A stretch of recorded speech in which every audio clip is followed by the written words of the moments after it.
Welcome back to the Spirit-Filled Leadership Podcast. I'm Pete Burke. Miguel's behind the camera, ready to go. Let's dive into it. You know what this podcast is about. We're trying to help you grow as a Spirit-Filled leader. Today's topic is crucial evangelistic conversations.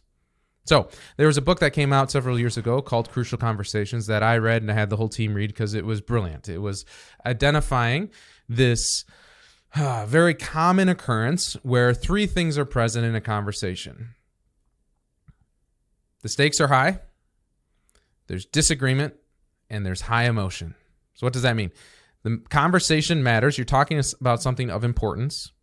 There's probably disagreement about the outcome or what should happen or even what you believe in that high stakes conversation. And whatever you're talking about carries with it real emotion. And typically these are the faux pas that you don't talk about at a dinner party, right? Politics, religion, kind of your sex life, different things like that are high stakes, really matters. Politics matters, religion matters, your relationships matter. Disagreement, people have lots of opinions about politics and religion and all those other things. And then there's emotion. Whenever you start talking about these topics, it's very easy for people's history and wounding and perspectives to rise up and emotions come out. And here's the thing. When these conversations happen, either spontaneously or in a planned way, right? So I'm going to go see my boss about a raise, or I'm going to show up at Thanksgiving and I know my family's going to want to talk politics and it's going to get a little crazy. Or I just happen to be in a coffee shop and somebody says something to me and all of a sudden we're talking about Pope Francis and it's getting interesting. Or whatever it looks like, these conversations of high stakes, disagreement, and high emotion emerge or happen really very frequently in our lives. And the question is, if you're not prepared for it, or if you're not equipped to handle it, what will often happen is one of three responses. So as this conversation happens, or as you anticipate the conversation, you will either flee from it. I don't want to do it. I'm just going to ignore it. I'm going to push it down. It's not worth talking about it. You're going to fight. The emotions went out and you just get into an argument. We've all been there, right? Where it's just all of a sudden the emotions are winning and you're not even thinking rationally and nothing productive is happening in the conversation. Or the third is you freeze. So you flee. I don't want to deal with this. I'm going to just pretend like it's not happening. You fight. Let's get after it. The emotions went out. Or you freeze and it's just kind of this like, it's stuck. You're maybe even talking. You might be actually doing something, but you're not making any real progress on that. And the fact of the matter is, friends, like, there is a strategy laid out in this book that we added the evangelistic part to it because we think crucial evangelistic conversations is basically every evangelistic conversation. Every time you're trying to share the gospel with somebody, it's high stakes. Salvation's pretty important, right? It's potential disagreement if they're not converted, if they don't believe, which is by very definition evangelistic conversation. You're trying to help somebody come to faith by them not believing. There's some degree of disagreement and then high emotion. There's few things more emotionally charged than what you believe, especially about death and heaven and hell and Jesus and life and sin and all these things. And so as disciples, and especially as Spirit-filled leaders, we need to be able to navigate these conversations in a way that we don't just flee, we don't just fight, and we don't freeze, but we have real freedom to enter into these conversations with joy, with peace, and with productivity. So I'm going to give you 6 tips for how to navigate these crucial evangelistic conversations in a productive way. And some of the tips are kind of before the conversation happens, and then some of the tips are during the conversation. Okay. Tip number 1. This one's going to blow you away. You need to pray. I know, shocker, right? But if you're actually going to enter into a crucial conversation, if you're anticipating sitting down with a cousin or a friend or a coworker and you know faith is going to come up, or maybe you've even scheduled it. You say, hey, let's get together for coffee sometime and talk about these things. We need to be just doused in prayer because the secret weapon of a disciple in crucial conversations is the Holy Spirit. The Holy Spirit's ability to inspire us to say certain things, to hold our tongue at certain times, to be able to subdue our emotions. That power and that grace comes from God. Crucial Conversations, the book doesn't talk about this because it's just a purely secular insight. But this is where, as disciples, we have a secret weapon. The Holy Spirit is the one who infuses in us the fruits of the Spirit that we see in Galatians 5.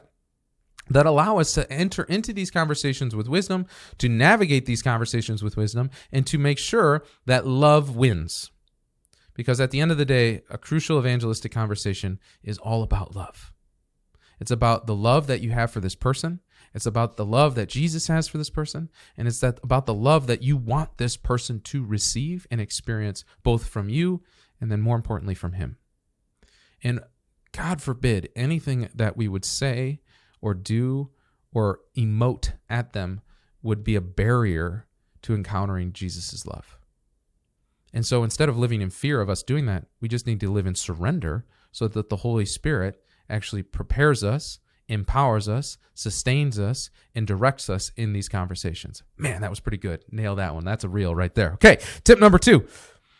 We need to start the conversation with seeking to understand where they're coming from, to really get to know them, to ask questions, ask a lot of questions, ask more questions than maybe you're even comfortable asking. Because one of the things that I found is if you are too quick to pass over this phase and you just want to get to what I want to get to, and you kind of just like, I'm going to ask a couple perfunctory questions and then I want to be able to say what I want to say.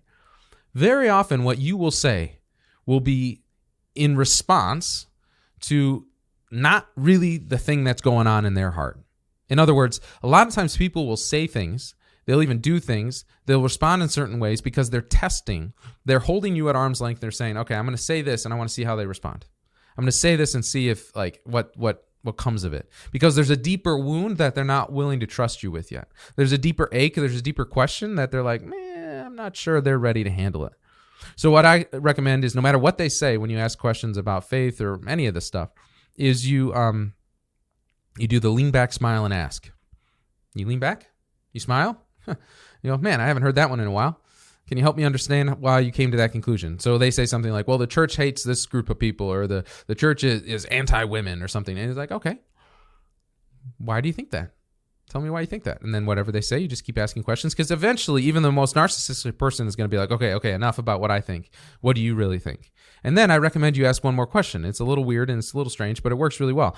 You say, well, do you really want to know? And they're going to be like, yes, of course I want to know. And then you lay it on them. You give it to them. You give it in love. You share what you believe. Because here's the thing. Even if they hate everything you say, they know you first sought to understand them, which is important. And second, they gave you permission. Do you need their permission to speak the truth? No, of course not. You don't need permission to speak the truth. But what you're saying is, I'm humble enough and confident enough that when you're ready to hear this, I'm ready to share it.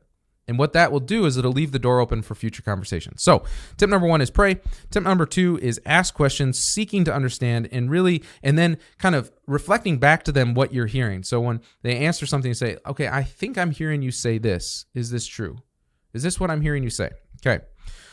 Number 3, enter into that conversation with a heart that's full of compassion and a heart that yearns for empathy.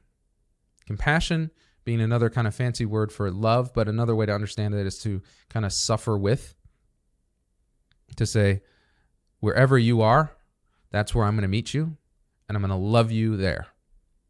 And of course, we know in the Christian sense that like to love somebody there is not to leave them there, but I'm going to meet you there, and I'm going to love you there, and I'm going to weep with those who weep. I'm going to mourn with those who mourn, and I'm going to sit in your stuff for a time. And then empathy being, I'm going to allow whatever you're going through to touch my heart, and I'm going to find common ground in that. And my experience is not going to be the exact same as your experience, and I will never, ever, it's impossible, completely understand your experience, but I'm going to draw upon my life experience to map onto what's going on in you. And we're going to find common ground in our experiences, and we're going to celebrate that together. So even though I've never experienced this, I have experienced this, and I can recognize that while they're not the same thing, we can find common ground in the pain. This hurt a lot, and this hurt a lot. So let's meet there. So I'm going to love you enough to find out what's going on, and then I'm going to have empathy enough to meet you there and to share in that with you. Crucial. Tip number 4. The truth does need to be spoken. And which seems pretty obvious, but you can't have a crucial evangelistic conversation if you're not willing to speak the truth. And what I mean by the truth being spoken is not just like not lying, but the fullness of the truth, the hard truth, that this is what I'm seeing and this is what I disagree with, or I love you, but I cannot affirm that. I'm with you. I'm in this with you, My heart breaks for you. But that's not okay. That's not right. I don't believe that. I don't think you believe that. Or however you want to, like, the truth does have to be spoken at some point for it to be truly a crucial conversation. If you just stay at the level of compassion and empathy, if you're just kind of floating around the feelings of we're in this together, that's really good. And there might be a season for that. But at some point, you are not loving them if you're not willing to eventually say, okay, this is what I see. And I need you to know my perspective on this. And you need to give it to them straight. Because if the other things are present, if you've been praying, if you seek to understand them, if compassion and empathy, when the truth is spoken, it may hurt. It may even cause a rift. But at least you can look yourself in the eye and say, all right, I did what I was supposed to do. I upheld my end of the bargain. And I found over and over again that even when the truth really hurts, if it's born out of this compassion and empathy, even if they really don't like it, it still tends to leave the door open for future relationship. Not always, but it often does. So that's tip number 4. Tip number 5 is to attempt to have the conversation stay in the realm of dialogue and not argument.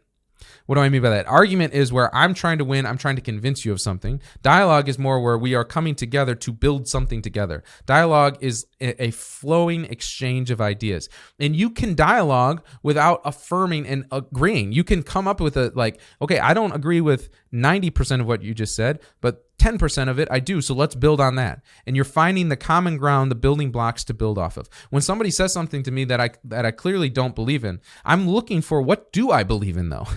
of what they just said, what can I affirm? And let's start with that, because most people are going to be more open to hearing what you disagree with once you've affirmed what you agree with. I'm going to say that again. Most people are going to be more open to hearing what you disagree with when they know you've at least acknowledged something you agree with first.